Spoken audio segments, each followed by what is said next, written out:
Another round of tariffs. Let's rally and support our own. How Alberta businesses are responding. The search for Parker continues. Experts tell us how long he could survive.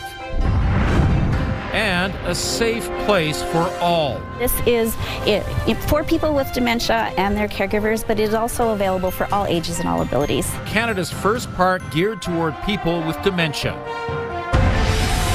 CTV Calgary, local breaking news with Ian White. Good afternoon. Alberta's premier says the new tariffs the U.S. plans to impose on Canada will hurt people on both sides of the border. And Danielle Smith hopes that diplomacy will prevail. U.S. President Donald Trump signed an executive order yesterday imposing the 50% tariffs. They would take effect in 30 days. The tariffs apply to a wide range of Canadian products, from alcohol to dairy products to hockey sticks. The White House highlighted the decision by 8 provinces to take American wine and spirits off the shelves of liquor stores. It says that has led to U.S. companies losing $500 million in sales. Mark Villani joins us with reaction. So, Mark, how are Alberta businesses responding to this latest trade dispute? Well, Ian, the biggest concerns here are not just about the tariffs. They're about all of the uncertainty that they're going to cause over the next 30 days. Alberta distillers say they've been preparing for months to diversify their businesses, but the possibility of a 50% tariff on products that are entering the U.S. market really is making it that much harder to compete south of the border. Now, Eau Claire Distillery, that's a Diamond Valley-based company, currently exports its whiskey and spirits to 15 U.S. states. The impact could be felt most by those American customers, with the average price of a bottle of whiskey now increasing by about an estimated $10 for them. The company's owner told us it wasn't surprised by the announcement, but it still creates more challenges for an industry trying to grow beyond Canada and already battling ongoing struggles with interprovincial trade barriers at home. I think it's just important for us as Canadians to always remember that we are our own market, we are our own consumers. We do have a Canadian free trade agreement. It's not always easy for us to trade even amongst ourselves, let alone, north and south across the border. So let's rally and support our own. Now, despite all of this, there is still some good news for producers, including Eau Claire Distillery. At the Premier's meeting today in PEI, an agreement was struck which would allow Alberta liquor producers to now sell their beer, their wine, and their spirits directly to consumers in other provinces except for Quebec. Ian. Mark, thanks very much. It's day 6 of searching and still no sign of Parker Wells, the autistic boy who disappeared from his day home last Thursday in the Northwest. Police have now released a map of his presumed path. Tyson Fedor is live from the Thorncliffe and Greenview Community Association. Tyson, volunteers continue to gather there to search for Parker. You can see behind me, Ian, those volunteers are starting to come in, many finishing work and heading straight here to the Community Association to sign up and volunteer to search for Parker. And they may have some new areas to search this evening. The police releasing a map of Parker's presumed route from where he left his day home in Cambrian Heights just last week and came down the road here in Thorncliffe. And that map showing a route along North Mount Drive northwest from his day home past Thorncliffe School, where the police mobile command post has been stationed, and into his last known whereabouts of Travis Crescent. Police believing Parker may have double backed on himself several times last week. Now, around 400 CPS members have been searching for Parker, with investigators receiving more than 300 tips from the public, none so far helping in locating him. Searchers have covered 7,000 kilometers in the search. Parker's day home, operated by Supportive Lifestyles and Responsive Children's Supports, has been playing Disney music since he disappeared last week. In a statement, the operator says Parker was in their care before he made a sudden exit from the property and 911 was called. Staff followed company policy and immediately went to try and locate him. One medical expert saying it's crucial officials find Parker sooner rather than later. Generally speaking, anything more than a week to 10 days, I would say, makes one extremely worried about things like dehydration and overall safety. But there are always exceptions. Police do say today that they have become aware of people confronting residents and encouraging others on social media to investigate criminal tips. The police say this is unacceptable behavior. They're investigating all tips that come in to them from the public, but at this point are asking anyone who is doing this to stop doing that in this case, as it takes away from many of the precious resources needed to help finding Parker. Ian? Thank you, Tyson. Blanket rezoning is back at City Hall, with council set to discuss whether hundreds of properties should be exempt from reverting back to previous rezoning. Jordan Canagan is at City Hall with more. And Jordan, this is the latest move to repeal blanket rezoning. Yeah, Ian, this discussion sure sounds very familiar, doesn't it? Now, of course, council repealed blanket rezoning officially back in April, but when they did so, there were already hundreds of projects that were either already underway or had just been applied for when those rules changed. Now they're discussing whether to exempt those 250 or so properties to allow those projects to continue. 100 people signed up to speak at council this week. Most want to see all properties reverted back to the zoning they were under before blanket rezoning took effect in 2024. They say some applications were rushed to try to beat the repeal deadline. They also say there wasn't adequate community feedback. City officials say nearly 250 properties should be exempt because construction or planning work was already underway. So the blanket rezoning repeal has continued. The challenge was always the projects that were in mid-flight. Us as a council, we need to weigh the community concerns, but also the legal risks to the City of Calgary.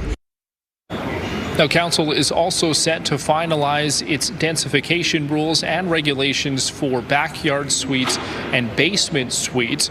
Now, the mayor just calling these housekeeping items, but there are still a lot of people that want to talk about them. That public hearing just started just moments ago. We still have hours to go. A vote could come later on this evening or tomorrow. Ian? Thanks for the update, Jordan. The province says the new Ivers Strong Bridge on Deerfoot Trail will open next week. With 4 lanes in each direction, these bridges will enhance safety, increase capacity, and reduce congestion for thousands of daily commuters. Starting Monday, traffic is expected to shift to the new Ivers Strong Bridge, while rehabilitation begins on the existing bridge. The province hasn't given a timeline for how long that work will take, but once it's complete, the new Ivers Strong Bridge will be for southbound traffic, and northbound vehicles will use the old bridge. Construction also continues along other sections of Deerfoot Trail. The entire project is expected to be complete sometime in 2027. It was only a matter of time. Wildfire smoke is now making its way to Calgary, but so far it's considered low risk. Environment Canada says much of the smoke flowing into Alberta is coming from the Northwest Territories. Today's air quality health index in Calgary has been sitting at around 3, which means you can enjoy your usual outdoor activities. But that could change later this week as wind shifts from the interior of BC and Washington State into southern Alberta. That is something we're watching. Like, the models are suggesting that there could be, currents that are going to carry smoke from Washington into the southern portion of the province later this week. And we are monitoring that, but at this point, it's still too far out. Loney recommends anyone with respiratory conditions keep an eye on the air quality index before they head outdoors. So I guess we have learned that smoke can go both ways. Canadian smoke can go to the U.S. and U.S. smoke can come to Canada. That's a little lesson for us today. Mm-hmm. That's a very good point, Ian. Yes, it doesn't recognize borders.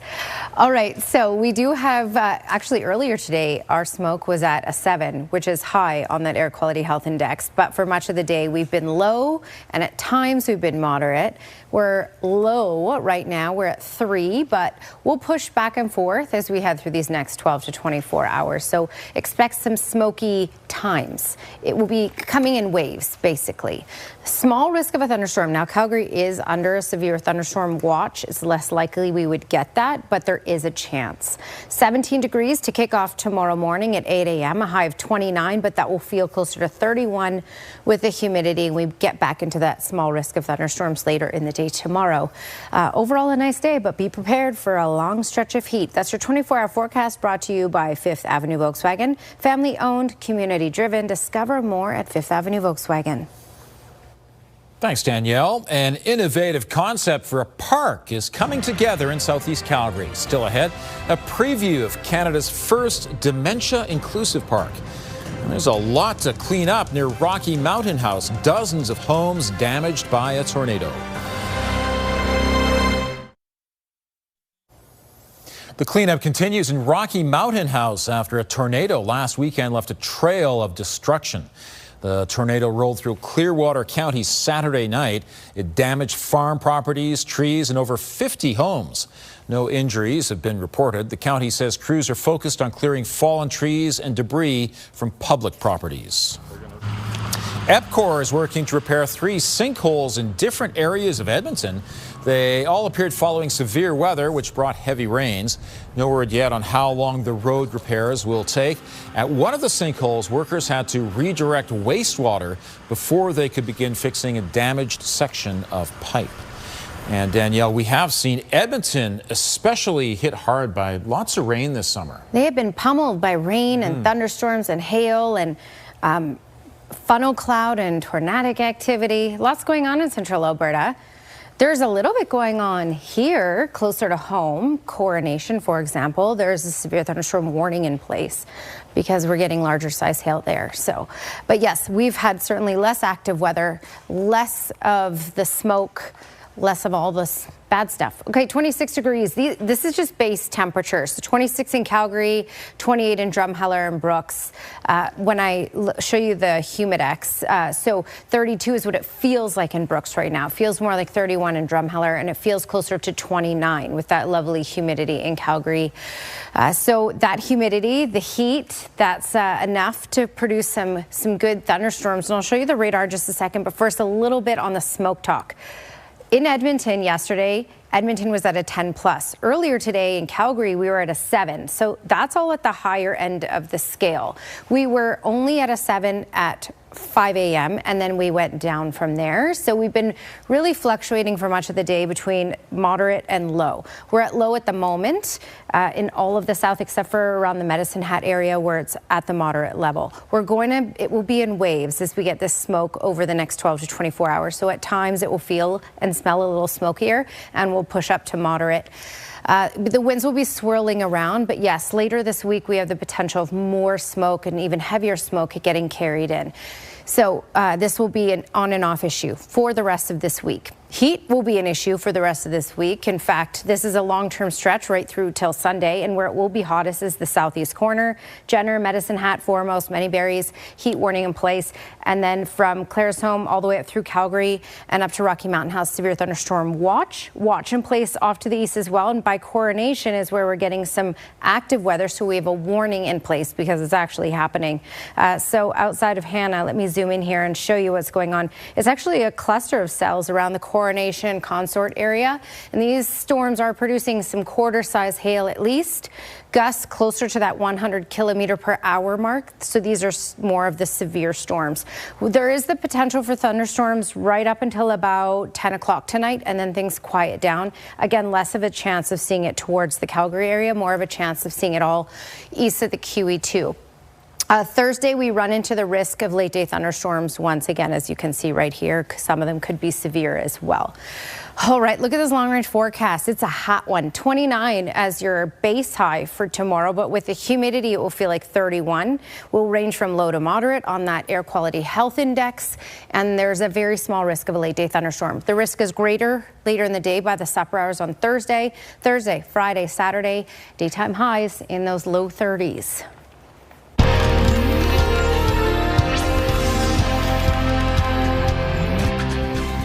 Finishing touches are being put on the country's first ever public dementia-inclusive park right here in Calgary. The Martin Family Legacy Garden has been under construction in Dover for years.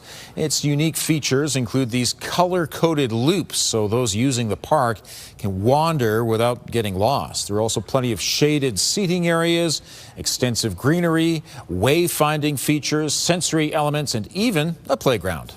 This is for people with dementia and their caregivers, but it is also available for all ages and all abilities. So we worked with people like Alzheimer's Calgary, with these researchers who specialize in dementia at the University of Calgary and Mount Royal University. But it was also really important to engage people with lived experience and have that all inform the design of what you see here today. The park is publicly accessible, connecting with the city's pathway system and close to a care home and the Forest Lawn Senior Center. It opens September 21st. Some young people in Edmonton are getting some valuable experience. Still to come, the food truck that caters to communities dealing with challenges, and now it's giving young workers a hand up.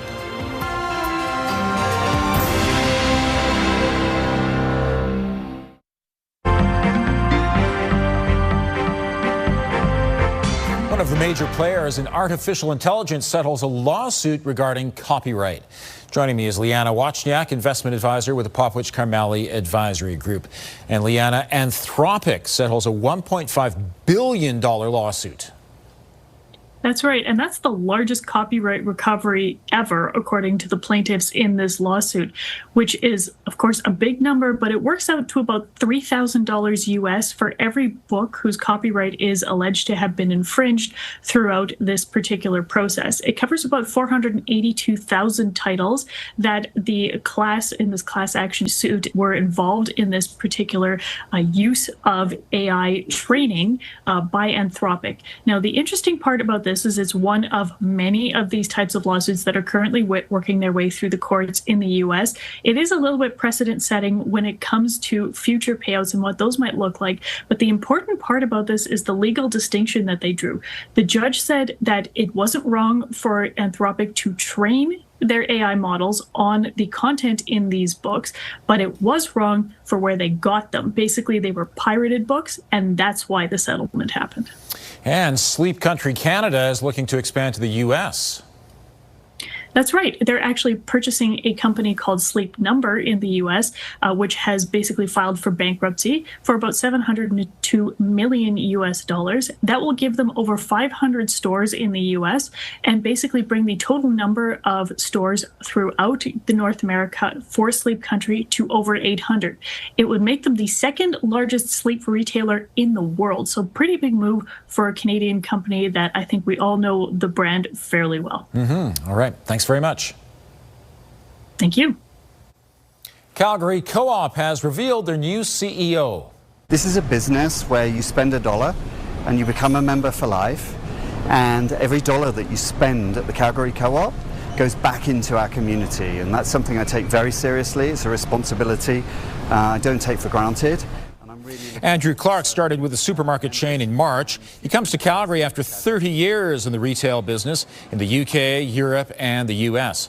Clark says Co-op is keeping an eye on the tariff situation with the US and monitoring it to see if prices here will rise. Co-op serves more than 500,000 members in Calgary. A new initiative is helping Alberta kids gain valuable work experience this summer. The Hope Mission food truck provides free, nutritious meals to underserved areas in Edmonton. They also serve customers at farmers markets and public events. The program hires children who participate in Edmonton's Hope Mission Youth Centre programs. Organizers say the food truck helps young people gain skills in customer service, cooking, and teamwork. A lot of youth know about the possibility and what it's like to work, but to actually have the hands-on experience, it's been mind-blowing. I think you learn a lot of responsibility, and for me personally, I've learned a lot of public speaking, I would feel like, because I've been really shy, so I haven't been able to do that a lot, but this job has been able to push me out of my shell a little bit. The Hope Mission food truck will be serving communities and events across the province all summer long. Blanket rezoning is up for discussion again at Calgary City Hall. Here's Tara Nelson with a look ahead to CTV News at 6. Ian, Council is considering whether hundreds of properties should be exempt from reverting back to previous zoning. City administration says the nearly 250 properties have construction or planning work already underway. Coming up at 6, how councillors are feeling about granting exemptions at this stage. Also ahead, we'll have the latest on the search for the missing 11-year-old boy Parker. Plus, police say there is a donation scam targeting this case. We'll have those details for you at 6:02. Ian. Thank you, Tara. The provincial government is reminding people about the dangers of invasive fish. This goldfish was recovered from a stormwater pond in Okotoks. It's about 30 centimeters across, roughly the size of a dinner plate. The province says you should never release aquarium pets, plants, or live animals into Alberta waters and storm drains. The province has an aquatic invasive species hotline to report any sightings. Be prepared for hotter weather. We're reaching the 30-degree mark later in the week. Right now, though, in Calgary, it's 26 degrees. Danielle has details still ahead. You might want to be wary of the smoke situation in Alberta. Yes, moderate to low is where we'll mainly be. We did peak at 7, which is high, at 5 a.m. But that's a little less likely to get to that high end of the scale over these next 12 to 24 hours. 26 is that current temperature. Also our daytime high. 23 is what's normal for this time of year.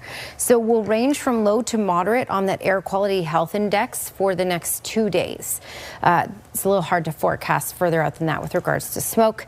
29 degrees is our base high for tomorrow, but feeling closer to 31 with the humidity. 31 is just the base temperature on Thursday. And then by late Thursday, around those supper hours, we have the chance of thunderstorms. It should be quiet on Friday, though, with a high of 30 once again.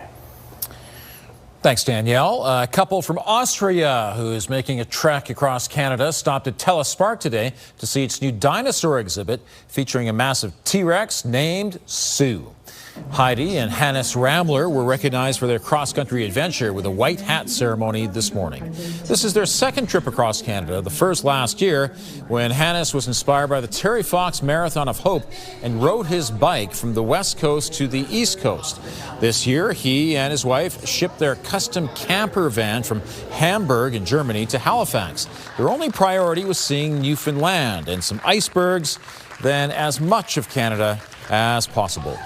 We fell in love with Canada and its friendly people, yes. And that's why we come again. And we also come again next year to continue our journey and to meet friendly people again. The couple toured Telespark this morning and are headed to Canmore to spend the night. After that, they say their itinerary is wide open. Thanks for joining us. Now here's the early edition of the CTV National News.